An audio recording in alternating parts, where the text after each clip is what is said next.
Ini bab mengikut perbuatan-perbuatan Nabi sallallahu alaihi wasallam.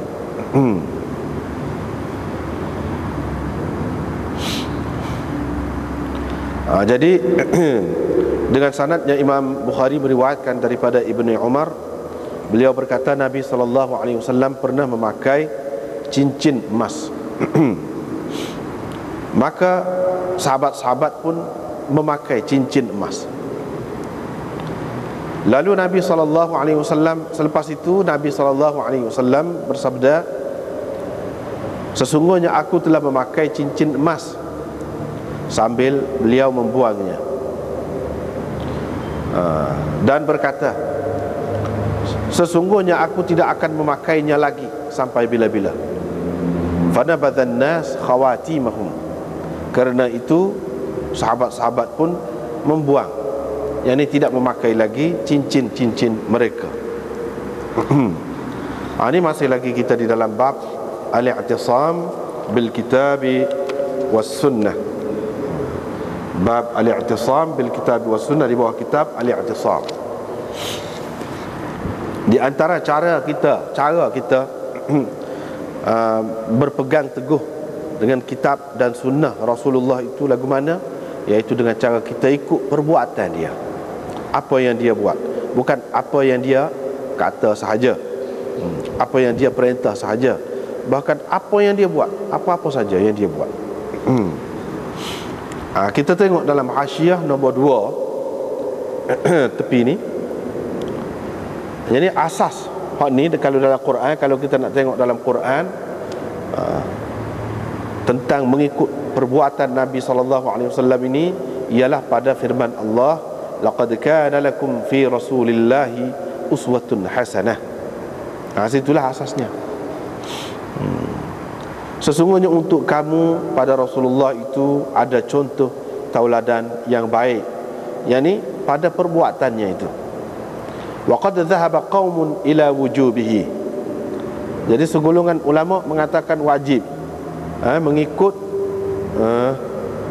Nabi SAW ni, contoh yang diberikan oleh Nabi SAW, kerana ini termasuk di dalam umum perintah Allah Subhanahu Wa Taala, wa ma atakumur rasul fakhuduh wa ma nahakum anhu fantahu. Dan fattabi'uni yuhibbukumullah, termasuk di bawah umum perintah itu. Apa-apa saja yang dibawakan oleh Rasul kepada kamu, kamu ambillah. Jadi ambil tu, suruh tu, apa-apa tu bukan kata-kata saja, tetapi berupa contoh dalam bentuk perbuatan. Fattabi'uni in kuntum tuhibbunallah fattabi'uni yuhibbukumullah. Ikutlah aku. Jadi ikut tu ikut perbuatan dia. Maka wajiblah, ini kata segolongan ulama, mengikut Nabi SAW tu fi fi'lihi, pada perbuatannya, seperti mana wajib fi qawlihi, pada perkataan ataupun ucapannya. Sehinggalah ada dalil yang menunjukkan bahawa perbuatan itu bukan sebagai wajib, sebagai sunat. Barulah kita kata sunat, tapi asasnya iaitu sebagai wajib. Kalau perintah ataupun perbuatan Nabi itu kita kena ikut, tu wajib, itu sebagai asas. Lepas tu kalau ada dalil menunjukkan tidak wajib, barulah jadi tidak wajib, bila ada dalil. Ataupun ada dalil menunjukkan perbuatan dia tu khusus dengan dia, barulah kita kata khusus dengan dia. Kalau tidak, maka wajib kita mengikutnya. Lepas tu ada pula golongan yang lain pula. Itu yang pertama. Golongan yang kedua kata perbuatan Nabi ni boleh jadi memberi arti wajib, boleh jadi juga memberi makna sunat, boleh jadi memberi makna harus. Jadi kita kena tengok perbuatan Nabi ni dia ada beberapa macam. Ada kalanya memberi makna wajib, mana kita kena turut wajib. Ada kalanya sunat saja, ada kalanya harus saja, bukan wajib bukan sunat pun boleh. Kalau nak buat lagu tu pun boleh, tak buat pun tak apa. Jadi dalam keadaan ini ia memerlukan kepada qarinah, kepada bukti-bukti lain. Kena tengok bukti lain pula. Adakah perbuatan dia tu memberi makna wajib atau sunat atau harus, itu kena tengoklah.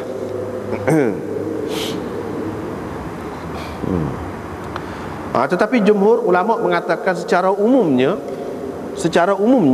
perbuatan Nabi itu memberi arti sunat, makna sunat. Jika pada perbuatan itu ada makna qurbah, jadi ada arti untuk kita menghampirkan diri kepada Allah Subhanahu wa taala. Benda bukan berkait dengan dunia lah. Benda bukan berkait dengan dunia. Ataupun kalau hak dunia pun ada makna qurbah tu. Jadi asasnya, pada dasarnya itu memberi makna sunat.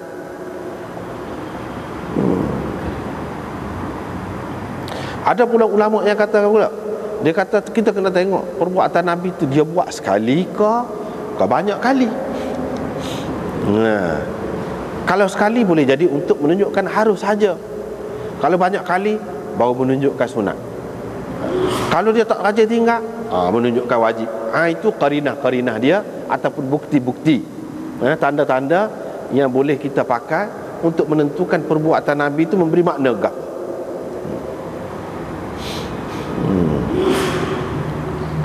Ada pula yang mengatakan apa yang dibuat oleh Nabi sallallahu alaihi wasallam sebagai menjelaskan mana-mana yang mujmal, yang disebutkan secara borong di dalam ayat Quran, maka hukumnya seperti hukum yang mujmal itu juga. Yang mujmal itu juga hukumnya. Yakni kalau yang mujmal itu wajib, maka wajiblah perbuatan dia. Kalau yang mujmal itu sunat. Kalau yang mujmal itu harus. Gitu.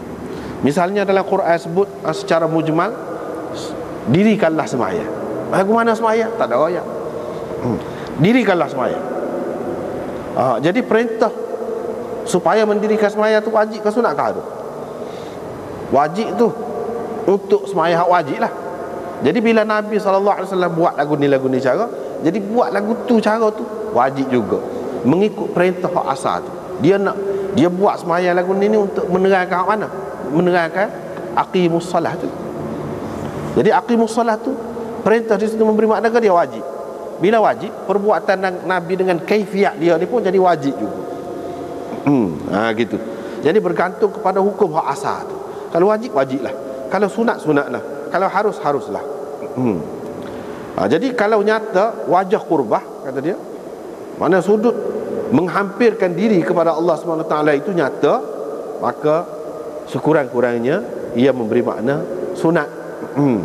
Kalau tidak nyata wajah taqarrub itu untuk mendekatkan diri kepada Allah SWT, tak nyata tu, maka menunjukkan harus saja.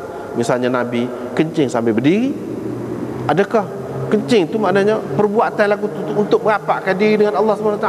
Tak ada tu. Tak ada nampak tu. Wajah taqarrub tu tidak nampak. Maka ini memberi makna harus. Memberi makna harus. Tapi kalau semaya, orang tak semaya saja. Sebab itu bukan termasuk dalam tabiat manusia. Dan bukan termasuk dalam keperluan asas tubuh badan manusia seperti nak buang air, tidak. Jadi sembahyang tu tak apa, dia buat tu mestilah untuk merapatkan diri dengan Allah Subhanahu Wa Taala. Walaupun hak selain daripada hak 5 waktu tu, maka jadi gana, jadi sunat lah, sunat. Hak selain daripada 5 waktu, sebab dia buat. Dan nampak tu wajah taqarrub tu ataupun wajah qurbah tu nampak di situ. Sebab apa kita tak boleh nak fikir dari segi hikmat hak zahir ni, hak duniawi ni, tak nampak. Jadi kita kata ulama-ulama lah kata sunat mak lagu tu. Sunat.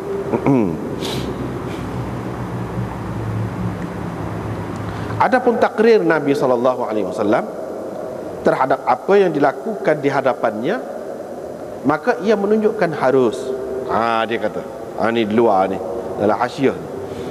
Kalau Nabi SAW tengok seseorang sahabat tu buat sesuatu, dia elok, dia tak kata gapo. Bukan sahabat kata, hak sahabat buat, dia tak kata gapo. Itu takrir dia.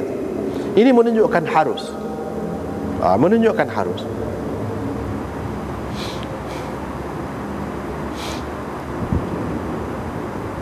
Misalnya sahabat-sahabat menikah dengan ahli kitab. Nabi SAW tak ada bini dia ahli kitab, dia tak menikah dengan ahli kitab.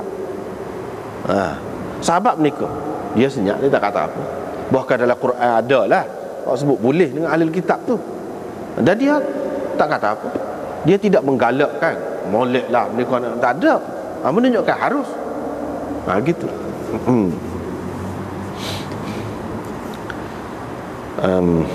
Lepas tu dia kata, jika ucapan Nabi SAW dengan perbuatan dia tu bercanggah, di satu pihak dia larang, di satu pihak dia buat, jadi bercanggah. Kita nak buat gana. Dia kata ada 3 pendapat di sini ulama. Ni disebut di luar. Yang pertama, dia utamakan qaul. Kita kena utamakan ucapan dia daripada perbuatan dia. Daripada perbuatan dia. Yang kedua, kena utamakan perbuatan dia. Pasal apa? Sebab tak ada ihtimal dah, tak ada kemungkinan dah. Mesti bolehlah dia buat. Memang dia buat. Kalau kata-kata dia ni mungkin kita salah fahamkan maksud dia lagu lain. Jadi lebih tinggi, lebih utama perbuatan dia, mengikut golongan yang kedua. Yang ketiga, ini termasuk di dalam bab tarjih. Kita nak utama hak mana? Ada kalanya ditarjihkan kata-kata dia, ada kalanya ditarjihkan perbuatan dia. Gitu. Ini kalau sekiranya tidak ada dalil yang menunjukkan khusus untuk Nabi SAW. Kalau ada dalil yang menunjukkan khusus untuk dia, maka kita adalah waktu tu. Tak ada dalam masalah diutamakan hak mana-mana tu, tak ada adalah. Hak kata utama hak ni daripada hak ni sekiranya tidak ada dalil yang menunjukkan khusus dengan Nabi SAW. Jumhur ulama pegang kepada yang pertama tadi. Yang ni kita kena takdimkan qaul dia, yang ni kata-kata dia daripada perbuatan dia.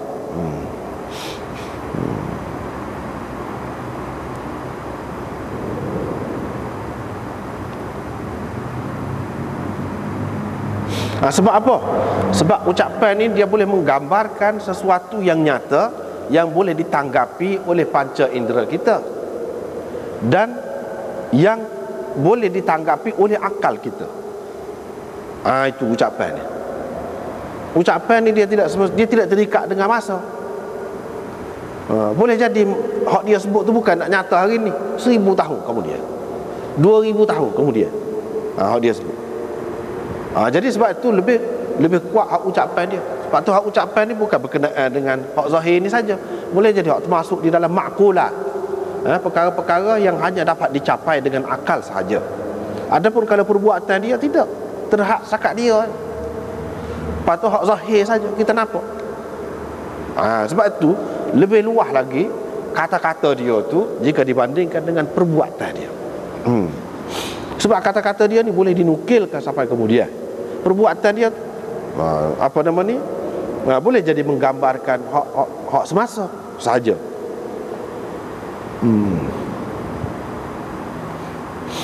Jadi qaul itu kata-kata tu lebih sempurna. Dan oleh kerana yang kedua, alasan yang keduanya, ucapan Nabi SAW itu disepakati sebagai dalil, berbeza dengan perbuatan dia, itu tidak disepakati sebagai dalil.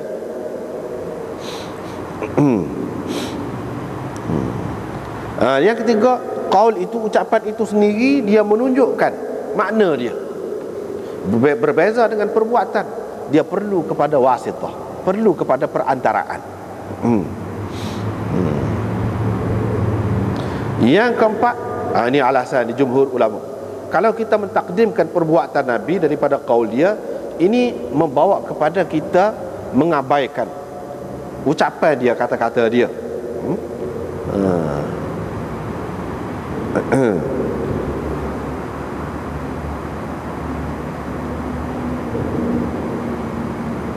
Dan seterusnya, kalau kita mengamalkan ucapan Nabi SAW, ini boleh termasuk juga di dalamnya kita mengamalkan apa yang dilakukan oleh Nabi. Sebab biasanya Nabi SAW dia tidak akan kata, dia tidak akan suruh buat sesuatu yang dia tidak buat. Apabila kita buat hak dia suruh tu, hak dia kata tu, bermakna dengan sendirinya kita buat hak dia buat. Kita ikut hak dia buat. Dengan sebab itulah qaul ini lebih rajih, lebih kuat jika dibandingkan dengan fi'il Nabi SAW. Jadi ini dari segi perbuatan Nabi SAW. Hak mana nak tu? Ni kalau dalam usul fiqh luahlah perbincangannya. Luahlah perbincangannya. Jadi luahlah perbincangannya. Jadi hak ulama sebut tadi kita baca tu secara ringkas, hak ni kata gini, hak ni kata gini, dia tak dapat tidak. Kalau nak detailnya dalam usul lah, dalam usul fiqh. Dalam usul fiqh disebutkanlah, misalnya banyaklah perincian dia, pecahan-pecahan dia.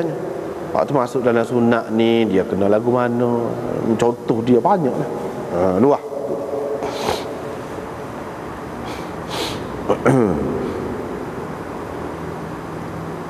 Lepas tu ada pula dia sebut orang ni terjihkan hak ni, orang ni terjihkan hak ni.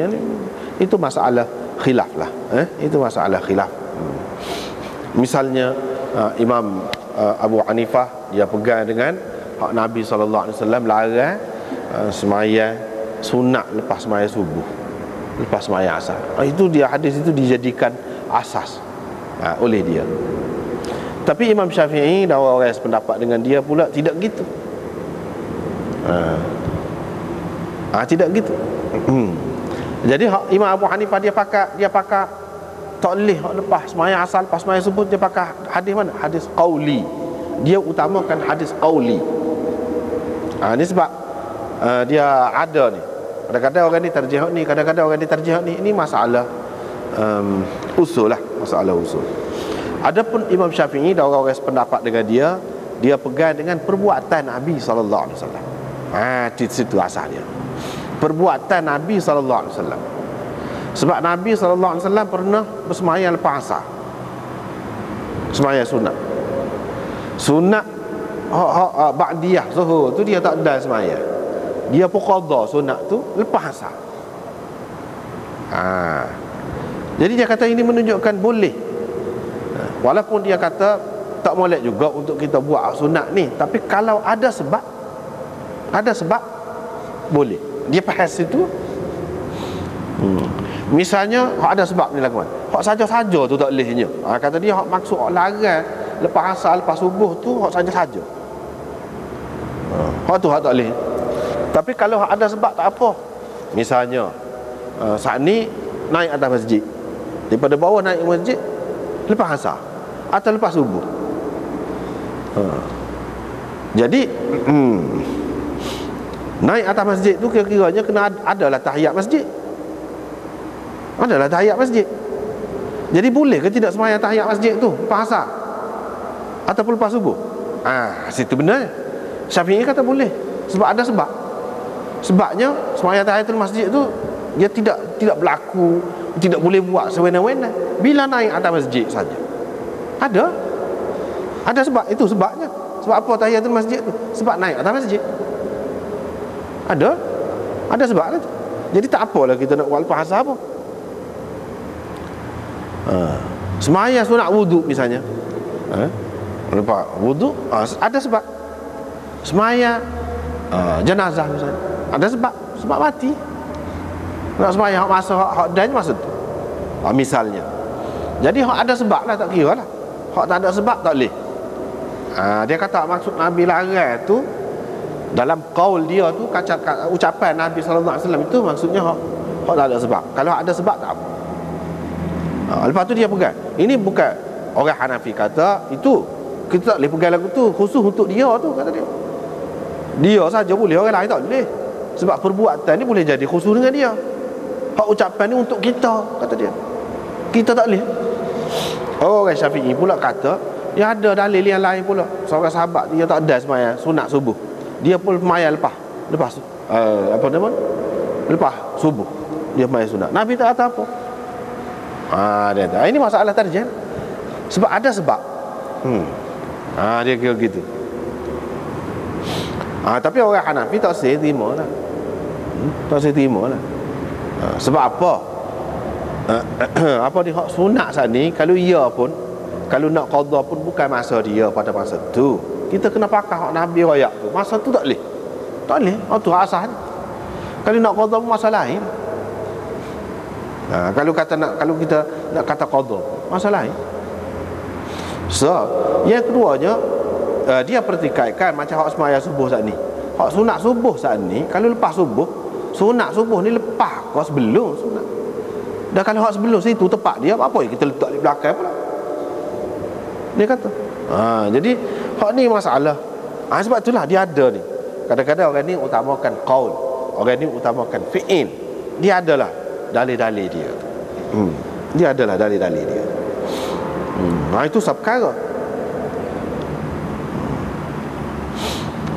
Yang keduanya, perbuatan Nabi SAW ni, dia banyak. Hak kita duduk bagi semua lah, berapa kali dah sebut dah tu. Dia panggil dalam pembahagian ulamanya, dia panggil sunnah terbahagi kepada dua. Sunnah tasyri'iyah, sunnah ghairu tasyri'iyah. Dia ada dua. Hak Nabi buat ni dia tak lari daripada dua ni, dua keadaan. Sunnah tasyri'iyah ni mana termasuk di bawah, boleh jadi wajib, boleh jadi sunat, boleh jadi harus, boleh jadi untuk orang lain makruh. Cuma Nabi buat tu untuk menyatakan bolehlah juga, tidaklah sampai ke peringkat haram. Dan hak dia tidak buat ataupun dia larang itu menunjukkan haram, itu termasuk dalam sunnah tasyri'iyah. Termasuk dalam sunnah, ia terikat, ia masuk dalam kaedah syariat. Hak ni mesti kita kena ikut hak tu, berpandu ke hak tu. Ada satu lagi sunnah ghairu tasyri'iyah, Nabi buat juga, tapi ia bukan merupakan syariat. Kita tak boleh kata wajib, nak kata sunat, nak kata makruh, nak kata haram, tak boleh. Hanya boleh harus saja. Hak bolehnya harus saja. Dan harus itu mungkin terikat dengan zaman, dengan tempat, dengan keadaan. Ini termasuk dalam sunnah ghairu tasyri'iyah. Sunnah tasyri'iyah lagu mana? Banyaklah.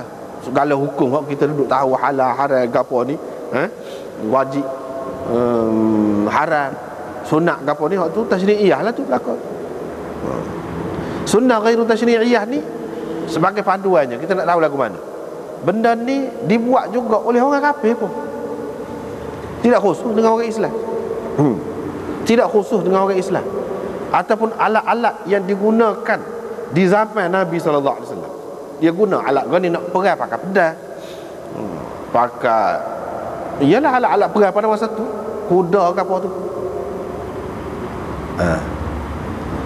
Makan roti, gandum. Dia tidak makan nasi pun kita. Pakai pakaian dia, pakaian dia sesuai dengan masa tu. Itu. Hak ni dia termasuk dalam sunnah ghairu tasyri'iyah.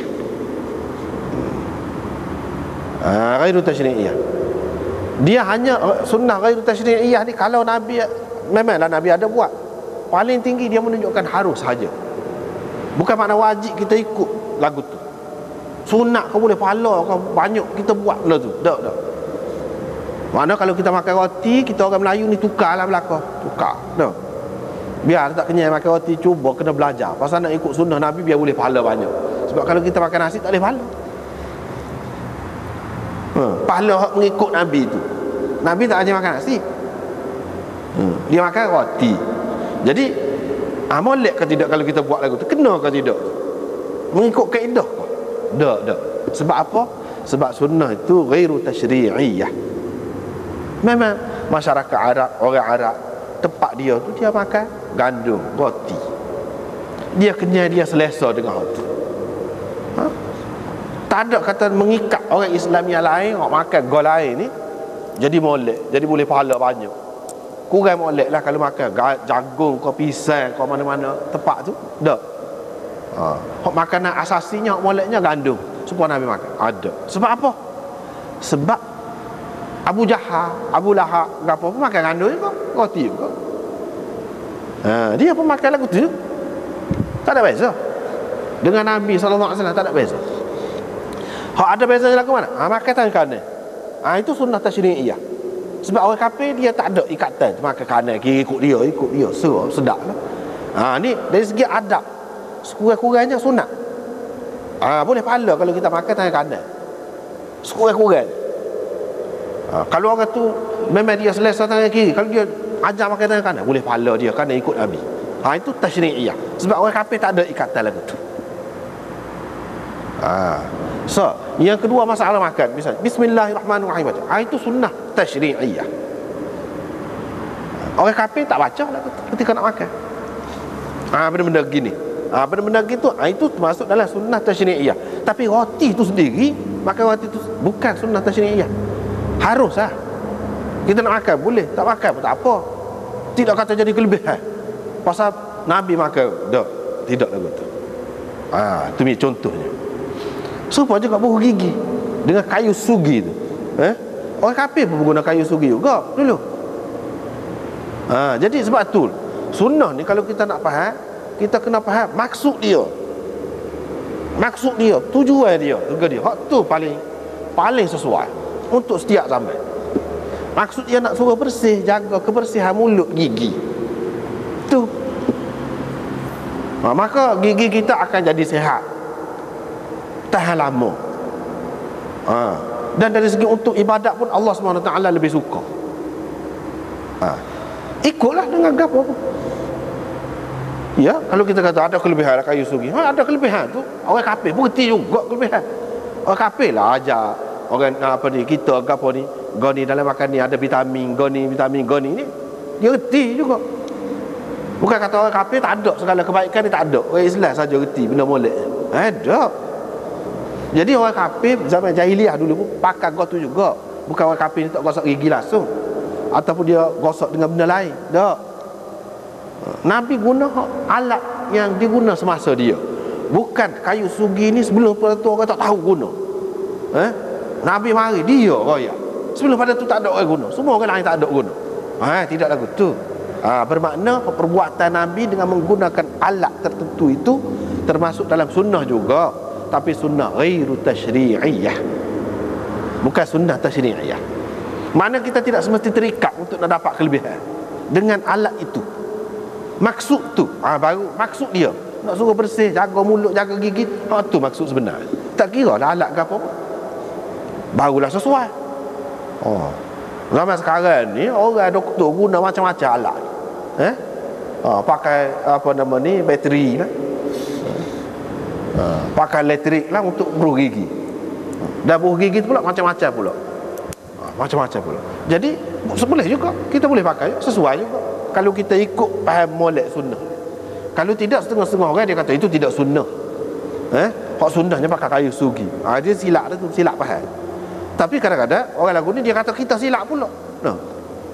Tu masalahnya. Sebenarnya kalau ngaji molek tidak, dia ada pembahagian dia. Sunnah tasyri'iyah, ghairu tasyri'iyah. Nak tahu tasyri'iyah ke tidak tasyri'iyah, tengok orang kafir. Dia guna ke juga lagu tu. Kalau dia guna juga. Cuma kalau orang Islam mula-mula dia gosok lagu mana Nabi ajar? Alik kanan. Dia kanan dulu, menganan. Lepas tu kiri. Tu ya. Tu tasyri'iyah. Guna batas sugi tu tidak. Waktu ghairu tasyri'iyah. Kita tidak terikat dengannya. Boleh berubah mengikut zaman, mengikut kemajuan. Boleh berubah. Sunnah ghairu tasyri'iyah. Nabi SAW guna batu dulu pada ketika istinja. Guna batu. Lah ni pun jika tempat tu ada perlu lagu tu boleh. Tapi kalau ada tisu, kalau guna batu tidak sesuai pula sekarang ni, bangunan berpuluh-puluh tingkat lagu mana sumbat habis. Kalau guna batu dalam jamban tak sesuai, nampak tidak sesuai. Jadi kita kena faham maksud dia tu gem dia. Situlah benda. Banyak benda yang seumpama ni banyak sangat, tapi orang kita ramai tak faham. Supaya juga berpakaian apa tu, dia ingat pakaian lagu tu pakai kain tu, pakai jubah tu sunnah tasyri'iyah. Tidak. Itu termasuk dalam sunnah ghairu tasyri'iyah. Sebab apa? Orang kafir pun pakai lagu tu juga. Orang kafir pakai lagu tu juga. Serban apa? Orang kafir pakai serban juga. pada masa tu dia budaya Arab. Budaya Arab. Jadi maknanya dengan begitu, kalau kita faham gini, kita boleh menyesuaikan diri banyak dengan mana-mana dunia. Tidak jadi kita membuat satu ledakan bila kita bawa Islam tu, kejutan, semua kejutan dalam semua perkara. Tidak, selesa lah. Kita pergi tu dengan cara tenang, tidak jadi balah dengan orang tempat tu atas benda-benda perkara seumpama itu. Dia nak makan dengan kayu pengepit dia tu, chopstick, ikut dia lah makan, asal bismillah. Hak tu yang penting. Dia nak makan mi, kau nak makan pisang, kau nak makan, ikut dia lah, beras, nasi, ikut. Kita tak cara. Dia nak pakai kau boleh ikut, asal tutup aurat. Tutup aurat sudah. Siapa ada maksud? Itu maksud Nabi SAW. Ada pun terikat dengan cara, dengan rupa tu? Tidak. Tidak terikat. Tapi biasalah, memang jadi dalam masyarakat mana-mana pun, kalau orang yang bawa benda tu, masyarakat kemudian ni dia terikut-ikut dengan cara orang yang membawa tu. Oleh kerana Islam ni asal dia daripada orang Arab, dan orang Arab dengan pakaian dia mari pada ketika dulu, maka orang hak lain ni pun pengikut dia jadi terikut-ikut lain-lain. Apabila tidak ngaji, dia tidak boleh beza hak mana hak pokok, hak asas, hak mana hak cabang, hak ranting. Dia tak boleh faham. Tapi gitulah, gapo-gapo pula gitu. Budaya barat pun dengan dia bukan mari ilmu dia saja, hak baik-baik dia saja, hak tak molek tu mari. Dan kadang-kadang kita tak boleh nak beza kat tu. Serupa je. Gapo pun. Jadi itu perbuatan Nabi sallallahu alaihi wasallam. Supaya Nabi perang sampai itu. Dia gali parit. Sekeliling Madinah kan orang panggil perang Khandaq, perang parit, Ahzab. Jika perbuatan Nabi SAW ni kita kata tasyri'iyah, mana kita terikat dengannya, apakah sekarang ni kalau kita perang kita kena gali parit? Tak. Pak Nabi pun tidak gali parit semua setiap kali dia perang. Bila perlu je lah. Bila perlu.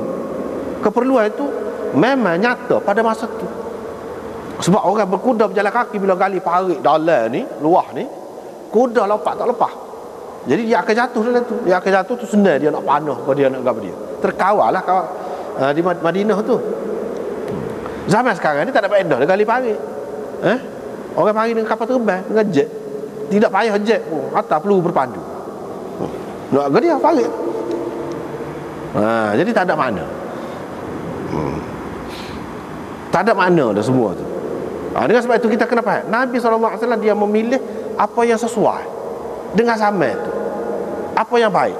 Gali parit itu pun Salman Al-Farisi mengesyorkan, molek kita gali parit. Orang-orang luar kalau perang, kalau dia tak berapa dan nak lawan dengan musuh ni, cara dia gali parit. Nabi terima dia. Itu show dia tu, cadangan dia. Jadi kalau sekarang ni kata guna peluru berpandu, molek, guna goni macam-macam senjata, tak apa, kita boleh guna. Kita kena faham hak tu, barulah tidak jadi masalah. Kalau tidak, jadi masalah lah.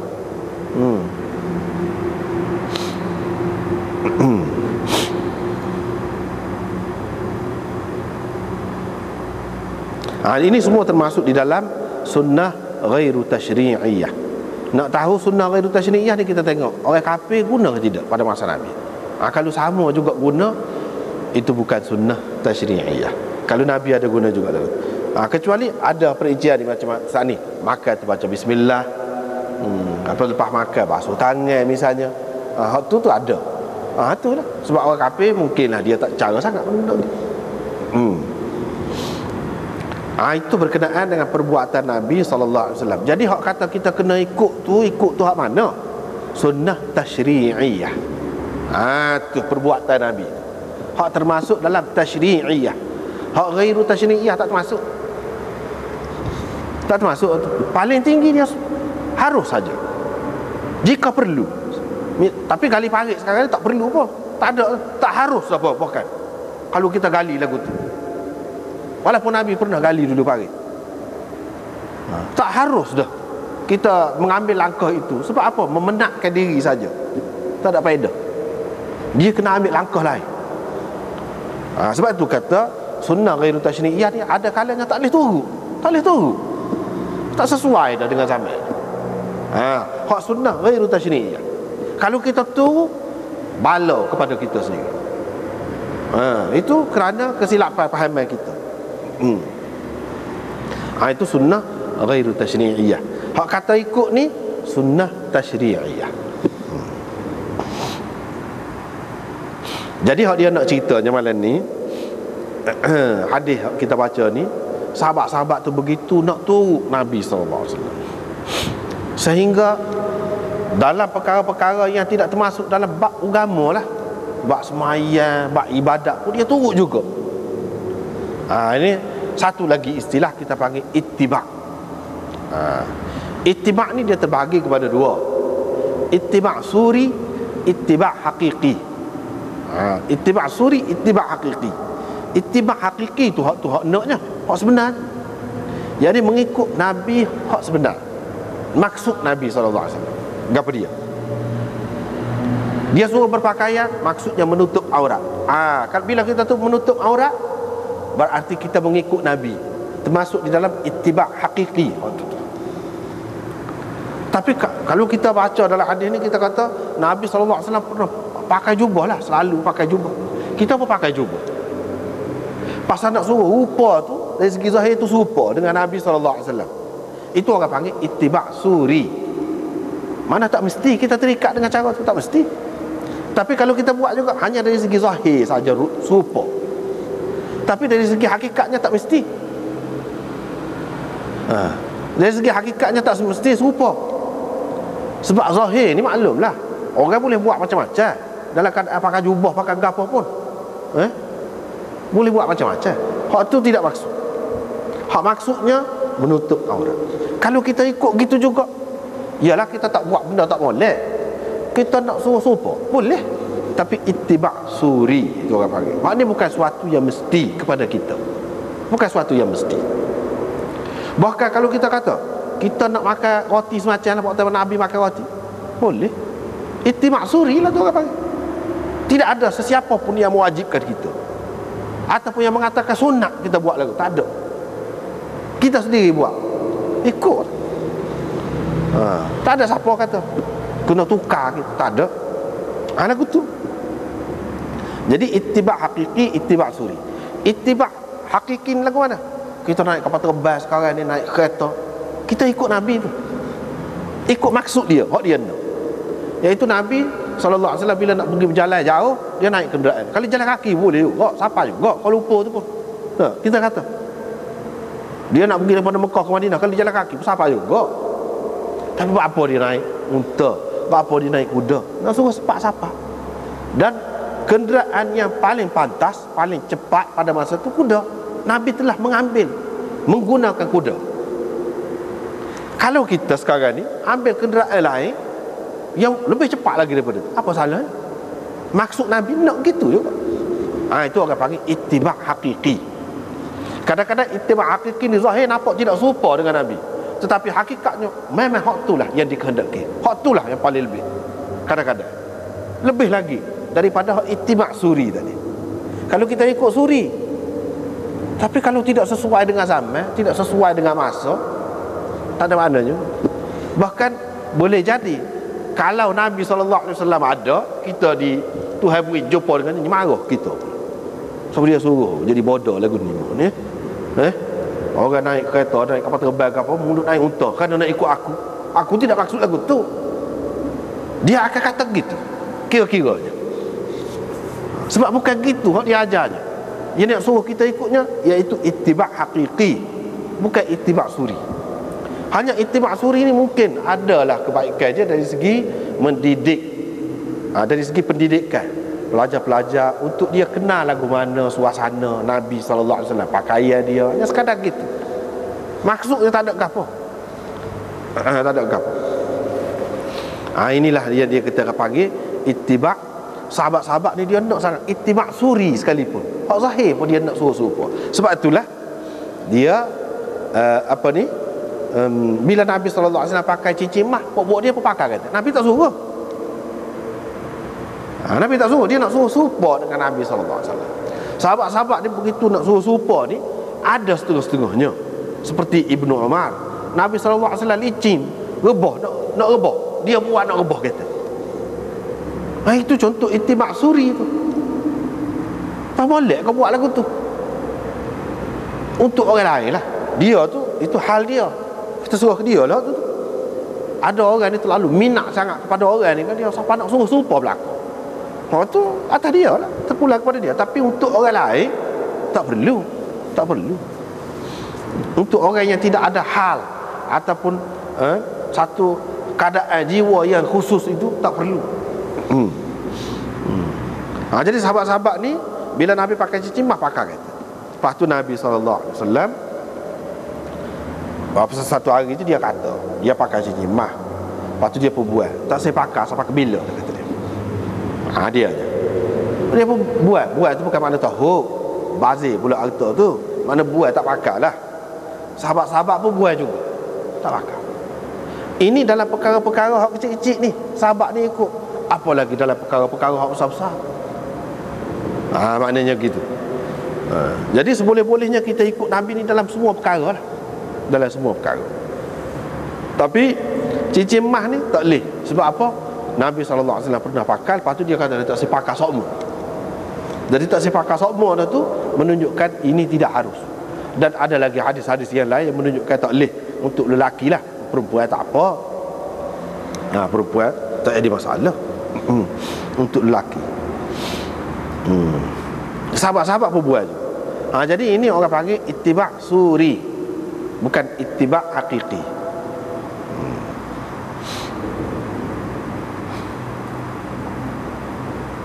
Ittiba' suri ni kalau zaman Nabi SAW nampaklah boleh lah. Tapi ittiba' suri ni kadang-kadang sekarang ni ataupun di zaman kemudian tak sesuai langsung, tak boleh pakai. Dia paling tinggi harus saja ittiba' suri ni. Ittiba' suri. Untuk pendidikan mungkin naiklah sikit, gitu. Begitu juga sunnah ghairu tasyri'iyah tadi. Gitulah. Bab ma yukrahu min at-ta'ammuq wat-tanazu' wal-ghulu fi ad-din wal bid'ah. Ini bab larangan melampau. Ataupun melampau dan tanazu' berbantah-bantah, bertengkar, wal ghulu fid din, dan terlajak dalam agama, dan larangan terhadap bid'ah. Itu beberapa perkara lah. Ta'ammuq, tanazu', ghulu, bid'ah.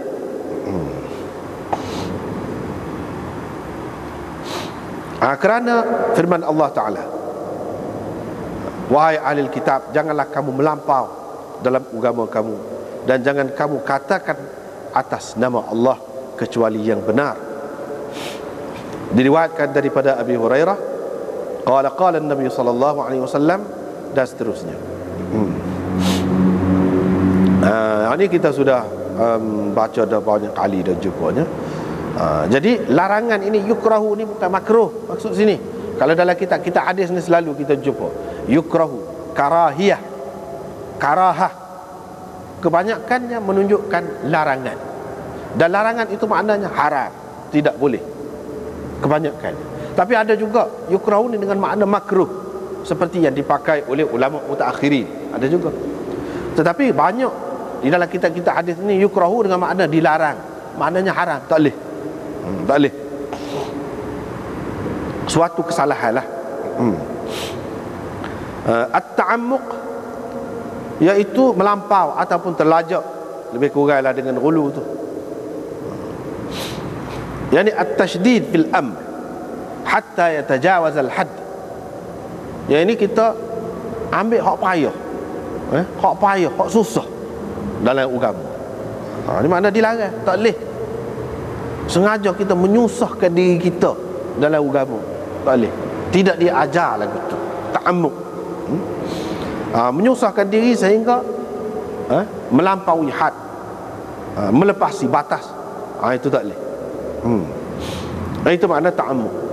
Kita terlajak kuat sangat. Misalnya kita kata walaupun asalnya benda molek pun ibadat, kita terlajak, tak boleh. Itu orang panggil ta'ammuq.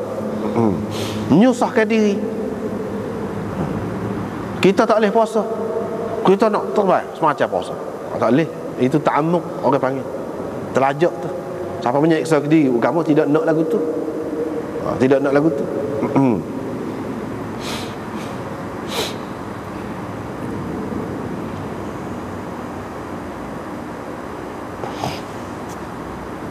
Dan banyak lagi lah perkara-perkara lain. Tanazuk, bertengkar. Apa ni, berteking dalam bab agama, tak sah. Tapi kalau mana ada asas dia dan boleh dirujuk, Quran dan Sunnah itu menjadi rujukannya, tak apa. Nak berteking, nak bahas pun tak apa. Ni maksudnya tanazuk ni, apa ni, bertengkar dengan tidak ada panduan, ikut serah. Nak bahas dalam bab agama, tak boleh lagu tu. Itu nak mana dilarang. Jadi ikut serah, tidak ada panduan, tidak ada garis, ikut serah. Kita serah, kita pandang, kita buat cara kita. Tak boleh lagu tu. Lepas tu kalau orang royak tak saya dengar kat kepala, tak boleh lagu tu. Itu tak saya. Tapi kalau bertengkar, berbahas, berdiskusi macam-macam lagi lah kita boleh sebut. Lepas pada tu kalau ada dalil kukuh kemah, kita ikut dalil, itu molek. Itu molek. Dan biasanya tanazuk ini digunakan untuk pertengkaran yang tidak baik lah, tidak molek lah. Tidak ada landasan. Wala tanaza'u fatafshalu, dalam Quran sebut kan. Jadi tanaza'u tu asal makna dia badi tarik, badi eret. Nak eratlah ke dia lah, biarlah dia tak betul. Gitu maksudnya. Yakni menegakkan benang basah. Baru ni kita terjemah larangan menegakkan benang basah. Gitu. Itu makna tanazuk di sini. Wal ghulu fid din, telajak dalam bab agama. Ghulu ni melampau.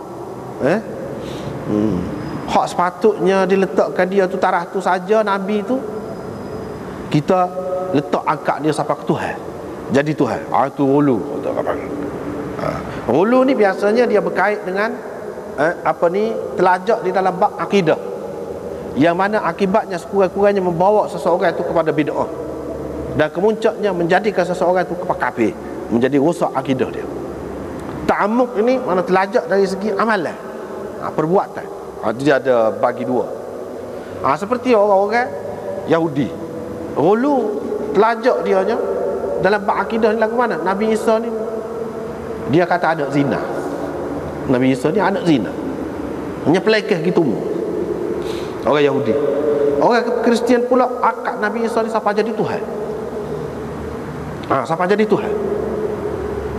Itu ghulu. Itu dilarang. Termasuk juga di dalam ghulu, telajak. Apa dia? Iaitu hak halal kita kata haram, masih halal lagi kita kata haram lagu ni, jadi pasik lagu ni, gini-gini. Tak boleh main-main, tak boleh. Itu termasuk di dalam ghulu. Kita percaya dan kita anggap salah orang kalau buat lagu tu. Setengah-setengah kalangan kita kadang-kadang dia melampau. Kalau orang tak pakai piah, dia kata pasik, tak boleh nak jadi saksi. Itu melampau, tidak ada dalil tu. Mana seseorangnya haram lah,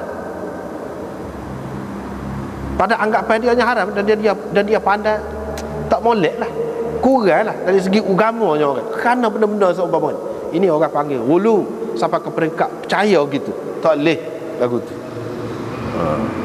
Serupa juga menganggap pakai tudung muka ni penuh ni, hak tu je paling molek. Dan kalau hak lain tidak tudung sepenuhnya, itu tak molek, kurang dia dari segi agama. Dengan anggapan gitu, seseorangnya tak halal. Gitu.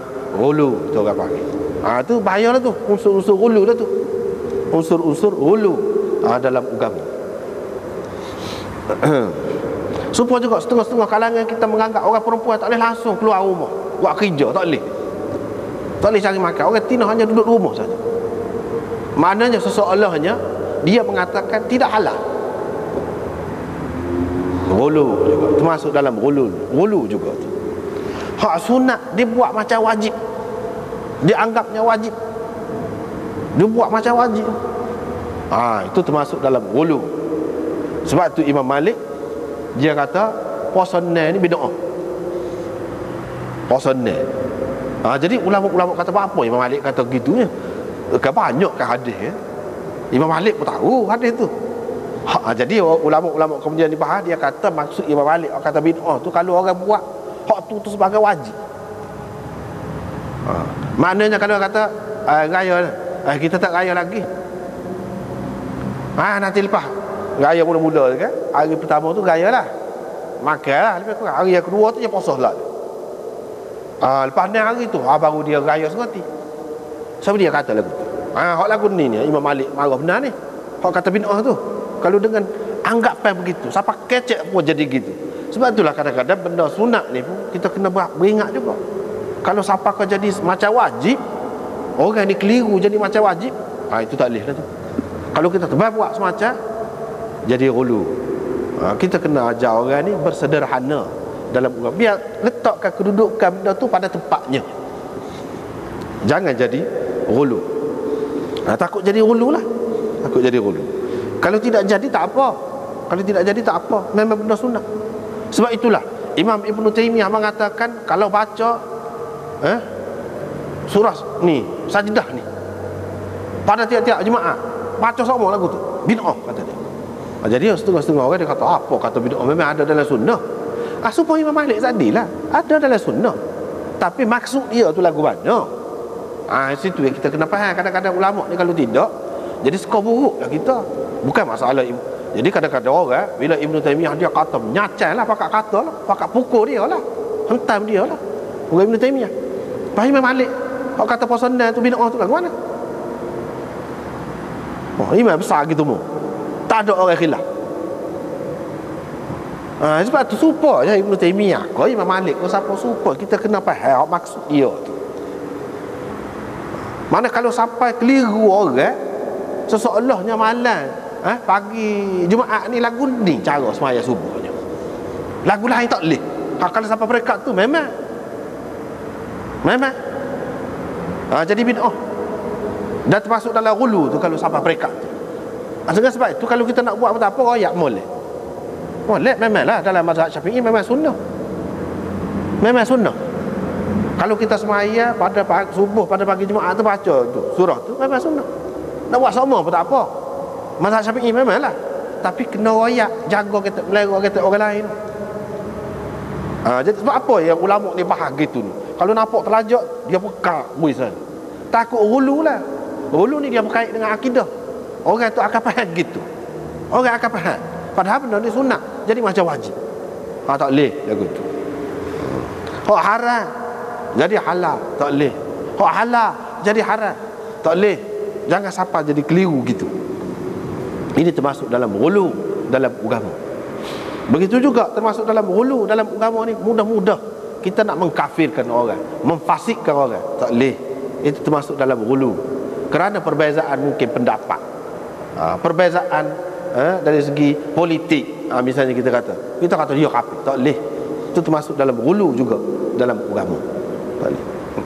Kita nak kata biar ada bukti yang terang dengan dalil yang kokoh, yang kemas. Nak pukul umum tak boleh lagu tu. Itu termasuk dalam ghulu. Habislah orang Islam. Habislah orang Islam.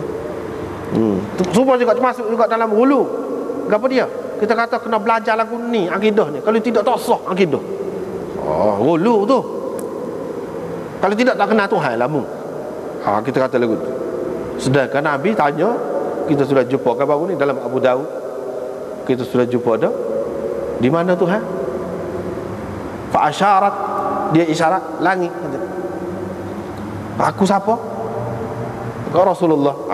Merdeka dia Islam dah. Dia ni mukmin dah. Mukmin dah. Lepas dia tahu apa kau lain-lain lagi. Apa lagi nak kata kaidah ni. Tak ada tu. Kalau kita mengikatkan dengan satu cara sehingga kita kata tak sah cara lain, tak kena cara lain, tak kena tu. Ghulu. Jangan terlajak. Jangan terlajak. Kadang-kadang kita ni terlajak banyak perkara lah. Banyak perkara. Wal bid'ah, dan larangan daripada bid'ah dalam agama. Bid'ah makna mengada-ngadakan sesuatu yang tidak ada, dilakukan di zaman Nabi SAW, oleh Nabi SAW dan sahabat-sahabatnya. Itu bid'ah. Bid'ah besar, bid'ah kecil. Bid'ah besar sampai dia berkait dengan akidah, sampai ke peringkat jadi kafir seseorang itu. Kalau tidak pun dia jadi ahli bid'ah, orang panggil ahli bid'ah. Sekurang-kurangnya dia jadi ahli bid'ah. Ada bid'ah yang ulama berbeza pendapat kerana kekeliruan. Hak tu pun semoleknya kita tak sah. Tak sah ikut. Walaupun nampak alah kemolek kita buat. Tak boleh kita fikir mengikut kita nampak molek. Tak boleh. Kita kena tengok Nabi SAW dan sahabat-sahabat dia buat lagu mana. Tak boleh. Kita nak fikir dengan cara kita sendiri. Macam misalnya hadis ni, sahabat tengok Nabi SAW sambung puasa, dia pun nak sambung, kata ni hak Nabi ada buat ni. Nabi tak bui. Sebab apa? Di situ ada makna ta'ammuk, ada makna ghulu, ada makna bid'ah juga. Dengan sebab itu dia larang. Dia larang, tak sebui lagu tu. Sebab apa? Dia tidak nak gitu. Kadang-kadang kita berasa molek. Sahabat tu dia berasa molek lagu tu. Sebab Nabi ni dia maksum, dia tak ada dosa, tak ada gapo. Itu pun setara tu. Kita kena lebih-lebih lagi lah. Kita kata gitu, mengikut pendapat kita. Jadi dia pun nak buat. Nabi larang, Nabi tak bui. Nabi tak bui. Sebab apa? Sebab ni dia akan jadi bid'ah. Dia akan jadi bid'ah. Mana hak Nabi tidak kena, tak setuju, tak sih lagu tu. Bukan lagu tu cara beribadat.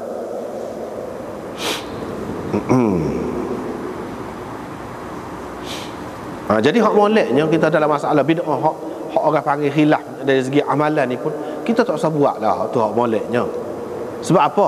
Orang hak kata boleh buat tu pun, misalnya kita kata macam ngatik malam ketiga, malam pertama 40 gapo semua tu, lagi buat maulud, banyaklah hak jenis-jenis gitu. Orang hak kata buat tu pun dia tidak kata wajib, dia tidak kata dosa kalau tak buat. Tapi yang balik hak kata tak boleh ni memang tak boleh semua mati. Jadi hak moleknya tak usah buat lah kalau lagu tu, kalau ada khilaf. Hak ni kata bid'ah, hak ni kata tidak bid'ah. Hak molek tak usah buat. Sebab hak kata bid'ah ni memang bagi dia haram. Hak kata tidak bid'ah tu kalau kita terimalah, hak dia tidak kata wajib juga. Cuma boleh molek, dia kata buat. Antara molek dengan tak molek. Jadi kita kena ambil tak sah, baik tak sah. Pasal apa benda ni? Benda tidak ada di zaman Nabi SAW.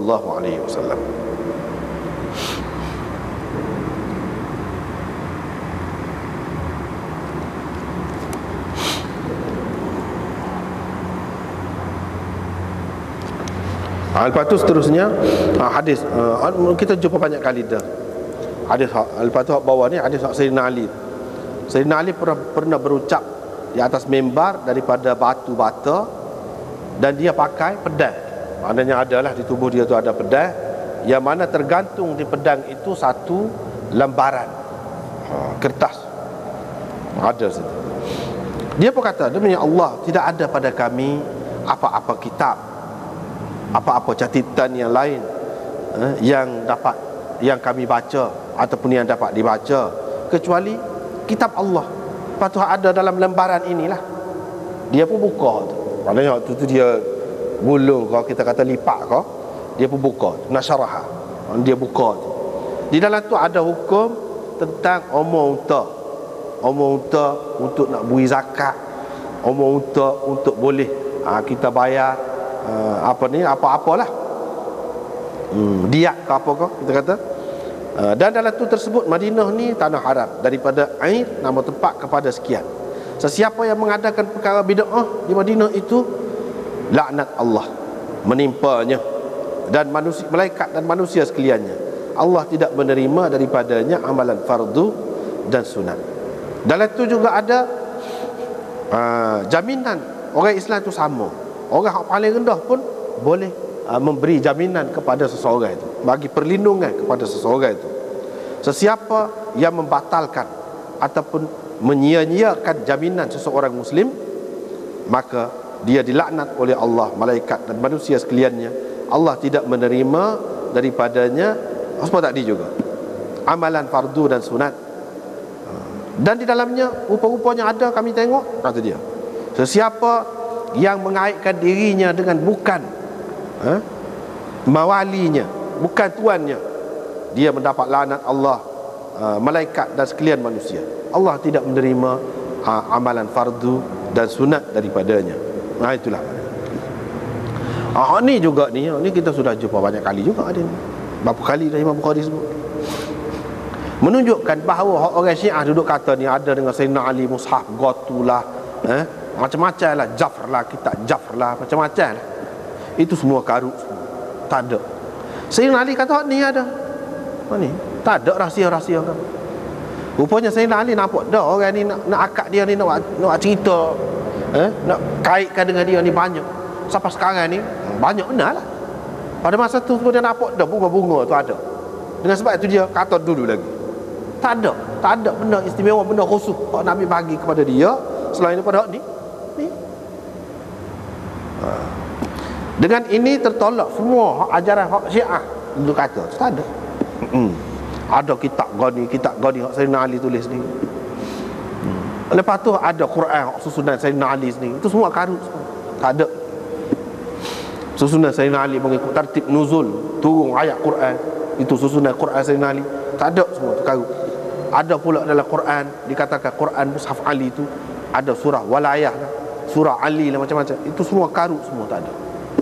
Dan hadis ini juga menolak ni Imam Bukhari mari ni kau dia nak ayatnya punca bid'ah lah.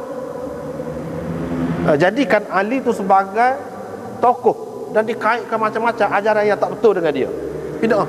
Berlaku bid'ah, berlaku ghulu fid din, berlaku ta'ammuk, berlaku tanazu' dalam masyarakat. Inilah punca.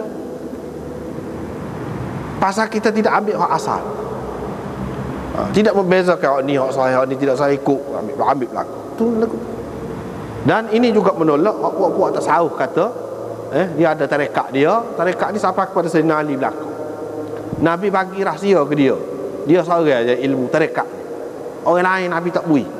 Segala tarekat ni ada dalam dunia ni mesti kena sampai ke dia. Kata orang-orang tasawuf. Itu semua tak betul berlaku. Sebab tak ada. Sayyidina Ali tak susuk.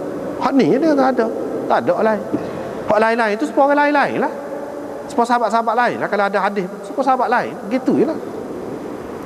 Tak ada kata tarekat-tarekat ke apa, tak ada. Hak tarekat-tarekat ada ni semuanya boleh dikatakan sampai kepada Sayyidina Ali. Nak sampai ke Sayyidina Ali tu Hasan Basri. Hasan Basri ni tak ada jumpa dengan Sayyidina Ali.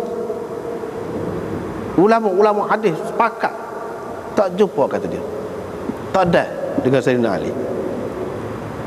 Apa yang Sayyidina Ali tak jumpa anak murid seramai-ramai tu? Hak dah betul tu sebagai anak murid dia. Tak bui kau tu tak layak kau. Dia jadi bui kepada Hasan Basri seorang. Bui tu pun nak bui lagu mana? Tapi orang tasawuf pelik-pelik, dia tak apa. Bui yang alai lain. Alai lain. Ada lagu ni lah masalah. Tu yang jadi punca. Kalaulah kita lok lagu tu, orang boleh kata alai ni ikut alai dia. Rosak habis agama kan lagu tu. Masing-masing dakwa. Itu benda yang berlaku dalam masyarakat. Hak sebetulnya tak ada. Tak ada. Tak ada orang nak kata letak atas Hasan Basri. Jadi Nabi SAW seramai-ramai anak murid dia tu, sahabat tu, tak ada seorang pun layak nak terima ilmu ni, hakikat ni. Gitu. Mana lemah benar lah Nabi tu. Tidak berjaya lah dia. Dalam hak dia kata wa yuzakkihim. Mana tak berjaya Nabi dalam tazkiyatun nafs sahabat-sahabat ni. Saya pasal apa? Tidak layak nak terima ilmu hakikat ni, kecuali Sayyidina Ali. Lepas tu Sayyidina Ali pula tak ada anak murid, sahabat tak ada. Ada pun satu orang hak tak ada aja jumpa dengan dia. Hak tu yang boleh layak. Hasan Basri. Inilah tasawuf mana-mana pula gitu. Cuma kalau ada pun adalah. Lepas tu dia kata ni tarekat ni sampai ke Abu Bakar. Itu rekat semua. Sebab orang kata tasawuf sendiri kata tarekat ni tak dapat tidak mesti kena lalu kok Sayyidina Ali. Sebab dia Imamul Awliya. Mari daripada Imamul Anbiya. Orang lain tak boleh. Kalau ada serupa dengan Nur Muhammad tu lah. Bila buat Nur Alul Bait, Nur apa ni Imam 12 tu, orang Syiah buat, orang ahli sunnah ni pun tak reti nak badi sama jahil. Dia pun buat Nur Muhammad ni ada Abu Bakar, Umar, apa semua. Dalam tu Nur Abu Bakar, Nur Umar, Nur Uthman, apa ada. Semua tak ada kena-mengena semua. Dia ada kemudian. Setelah takut orang tidak terima, orang kata ni semua Sayyidina Ali lah, ke mana Sayyidina Abu Bakar? Tak ada. Buat Abu Bakar pula, buat tarekat Umar pula. Kalau ada lah tarekat tu, sahabat-sahabat ni ambil berat ni, nyadar dalam kitab ni. Imam-imam besar ni Bukhari ni tak jumpa. Jadi Bukhari ni tak layak ke nak terima tasawuf je, nak terima tarekat? Tak ada di dalam hadis raya. Daripada Abu Bakar kau, daripada Ali kau, daripada siapa kau, tak ada. Jadi hak moleknya bahkan ada bahaya dia. Banyak hak dalam tarekat ni. Sebab apa? Yang ajar kena baca goni berapa puluh ribu, kena baca goni hak tidak sunnah. Jadi sehingga orang tak belajar sunnah. Dia nak ganti hak tu, baca Quran dengan baca gol lain. Dia nak ganti doa Nabi dengan doa orang lain. Bahaya tu. Walaupun dia tidak kata doa orang lain, hak orang lain ajar tu lebih daripada Nabi, dia kata hak Nabi lebih. Dah kalau lebih, apa tak pakai hak tu? Hak Nabi ni. Itu masalah. Nasib baiklah ke mana-mana pun kita ahli sunnah ni tetap Quran dan sunnah tu duduk datang. Tapi dari segi amalannya, dari segi perbuatan pada hakikatnya, kalau kita perhati, tinggal dah juga. Cuma tak kata. Kalau kita kata, kita mana lebih? Doa Nabi dengan doa orang. Semua akan kata doa Nabi lebih. Kita tak berani juga kata. Ada. Dengan lagu tu apa yang jadi baca hak lain? Bukan tak boleh baca hak lain. Habis kat ni dulu hak Nabi ni. Bukan tak boleh langsung kita nak doa dengan doa orang lain. Kita tak kata gitu. Tapi hak mana hak lebih afdal? Habis dah kau doa Nabi tu kita baca. Zikir hak Nabi ajar tu kita baca habis dah kau. Jadi lebih hak orang lain. Itu bahaya. Lepas tu ditambah pula, kalau baca gini-gini, ni kelebihannya. Yang besar-besar, yang bukan-bukan tu, Nabi pun tak kata lagu tu. Dia kata ni dapat masuk syurga lah, terhindar daripada neraka lah kalau baca selawat ni. Selawat macam-macam nama pula tu. Tak pernah ada di dalam hadis-hadis. Tak pernah ada. Lepas tu hadis yang seterusnya tu, Nabi SAW nak suruh mudah lah, tapi tak ikut mudah. Sebab tu dia tak sewi puasa bersama-sama tu. Puasa wisal ni bersama ni lagu mana? Puasa hari ni. Masa buka puasa Maghrib tak buka. Sambung esok pula puasa. 3 hari. Jelepek dalam lagu tu. Siapa dia suruh? Sebab itulah kita tengok orang-orang yang masuk ke jalan ni akhirnya jadi lemah. Dia bolehlah ibadat, tapi lembek kering, tak boleh nak kerja. Nak kerja kan lain tak boleh. Reti berzikir saja.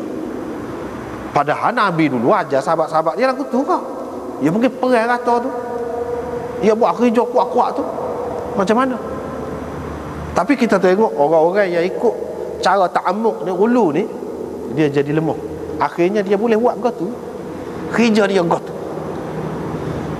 Seseolah agama ni itulah hak paling baik. Sedangkan contoh Nabi tunjuk kepada kita tidak begitu. Nak suruh mudah jadi payah. Jadi Nabi SAW kata, aku paling kenal Allah, paling takut kepada Allah. Aku tidak buat lagu tu, aku tidak suruh lagu tu. Jadi keadaan dia tu berbeza. Aku Tuhan bagi makan malam-malam. Dan kalau bagi makan malam-malam, maknanya mana wisalnya? Kalau kita mengikut zahir, mana Nabi tidak wisal, orang saja nampak Nabi SAW sabung. Sebenarnya dia tidak. Hak zahirnya dia tidak makan, Tuhan bagi makan ke dia. Mana dia tidak wisal dah lah, dia tidak sambung dah lah. Ataupun makna yang keduanya, maksud Nabi SAW kata aku Tuhan bagi makan tengah malam, maksudnya bukan bagi makan, tetapi kekuatan hasil daripada makan itu diperolehiku walaupun aku tak makan. Seseolahnya aku makan. Sebab orang ni dia kuat, kenapa? Kerana dia makan. Jadi lazim sesuatu yang mesti daripada makan tu apa dia? Iaitu kuat, ada kekuatan. Jadi serupa juga di sini. Dia sebut sesuatu yang lazim daripadanya, yang mesti bila ada hak tu ada kuat. Dia sebut pergi makan tu, sebenarnya tak makan. Tapi ada kuat. kamu tidak lagu tu. Dengan sebab itu tak boleh. Jadi berbeza.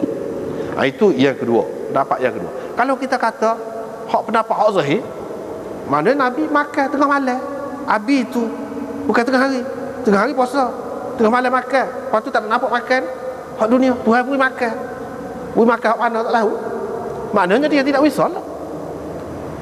Jadi sebab itu dia larang wisal tu yalah dah lah. Tak boleh. Kamu nak makan Tuhan beri makan lagu tu cara raib gitu tak nampak, tak ada. Jadi kena makan lah, tak boleh wisal. Tak boleh puasa bersambung-sambung lagu tu. Tidak dibenarkan. Dan orang yang buat sesuatu yang Nabi SAW larang, yang Nabi SAW tak suka, alah kau berat, alah kau menyusahkan diri lagu tu, ta'amuk itu, dia tidak mengikut sunnah sebenarnya. Yang mengikut sunnahnya ikut cara Nabi lah. Tepat dia bui mudah tu mudah. Bahkan setengah-setengah ulama tepat bui mudah tu dia kata wajib kena ikut waktu. Misalnya Imam Abu Hanifah mengatakan kalau dalam musafir tidak qasar semaya dosa. Dosa. Tak boleh tidak semaya tamam dalam musafir, tak boleh. Tak sah. Siapa setara tu dia ambil hak kemudahan hak Nabi bagi. Orang lain kata memanglah hak moleknya qasar, tapi boleh juga Imam Syafi'i misalnya. Boleh juga kalau nak semaya hak cukup pun, hak semaya penuh pun boleh juga. Bukan siapa tak usah, tapi hak tu lebih molek. Dia kata gitu. Maknanya dia terima juga. Terima juga, bukan tak terima langsung. Ni setengah-setengah orang ni kerana tu tak terima hak Nabi SAW. Lagu mana? Ada patahnya, makan beretih saja. Nak jadi wali ni pun nak jadi wali ni tak usah makan ayam, tak usah makan gotuga ni, tak usah. Itu pengaruh Hindu. Pengaruh Hindu. Tak usah makan binatang-binatang yang hidup. Itu ada tu dalam tasawuf. Tak usah menikah setengah-setengah. Ada juga. Itu pengaruh Kristian. Tak usah menikah. Nabi SAW tidak ajar lagu tu. Hak dia tunjuk bagi kemudahan kepada kita tu, kita kena ikutlah. Kita kena ikutlah. Walaupun kita buat sikit sunnah ni, hak tu lebih molek daripada kita buat hak lain banyak sampai menyusah diri pun tak ada faedah. Menak saja. Kalau penak saja boleh kira, takutnya boleh dosa. Lepas pada tu sekat dulu. Wallahu a'lam.